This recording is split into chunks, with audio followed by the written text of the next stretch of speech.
All right. Exercise 10F talks about the sums and products of roots. What that means is, for quadratics, if I had the general quadratic ax squared plus bx plus c, and I factorized it, so I ended up with its roots, might be a outside of x take alpha, x take beta. So those are the two roots. I don't actually know them.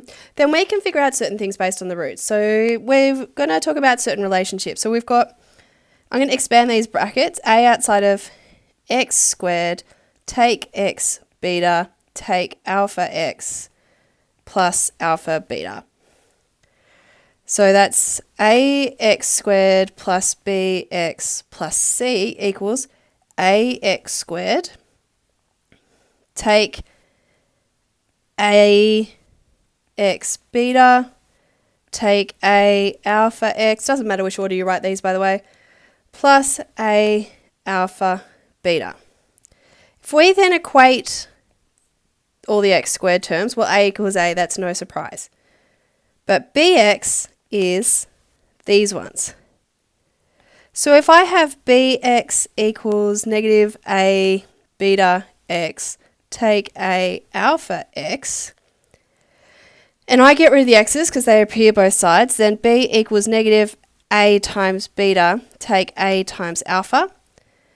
And if I took negative a out front of that, beta plus alpha, and that's b. So if I then divided by negative a, so I've got negative b on a equals alpha plus beta. So if you want to add these two roots together, you'll figure out what minus b over a equals. We're going to do something similar over here. We've got, we've got c, and the only number without an x in it on the other side is a times alpha times beta. So we've got c equals a times alpha times beta. So if I then divide by a, c over a equals alpha times beta. So the important rules that we need to know for quadratics are alpha plus beta equals negative b over a, and alpha times beta equals positive c over a. So that's for quadratics. That's special rules for quadratics.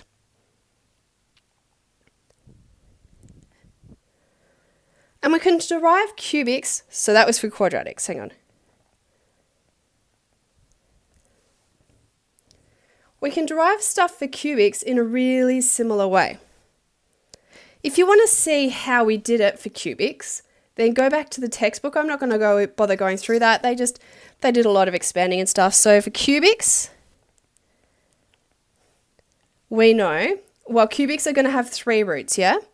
So we know the three roots, alpha, beta, gamma.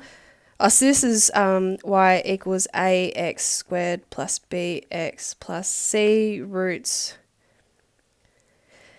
alpha and beta. This is for y equals ax cubed plus bx squared plus cx plus d. So this one has roots alpha, beta, gamma. So the roots added together is going to come to minus b on a, the same as above. The roots times together in pairs, so alpha times beta plus alpha times gamma plus beta times gamma equals positive c on a. And finally, the roots all times together, alpha times beta times gamma equals negative d on a. So that's the rules for cubics.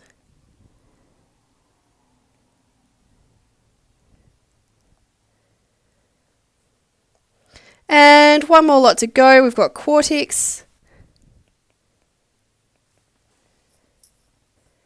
And again, you can go through the textbook to find the actual proof behind it. So for this one, we've got y equals ax cubed plus bx squared plus cx plus d plus e. ax to the 4, bx cubed, cx squared, dx plus e. Sorry, it's a quartic. So adding the roots all together, alpha plus beta plus gamma plus, and we're going to call our last one delta. So roots alpha, beta, gamma, delta. All of the roots added together comes to minus b on a. The roots taken in pairs. So alpha, beta plus alpha, gamma plus alpha, delta plus beta, gamma plus beta, delta plus gamma, delta.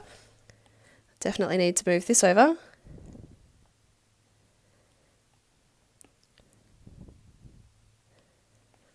Okay, that comes to C on A. Okay, and then we have the sums of the triples. So instead of in pairs, we're in threes. So alpha, beta, gamma plus alpha, beta, delta plus beta, gamma, delta. Hang on, what have I forgotten? Alpha, beta, delta, beta, gamma, delta.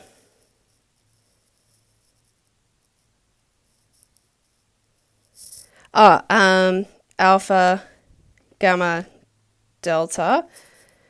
That's going to come to minus D on A. And multiplying them all together, you can probably guess alpha, beta, gamma, delta.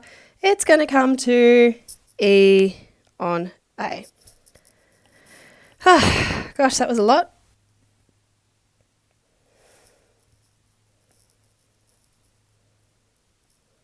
And that's the stuff you need to know for this chapter.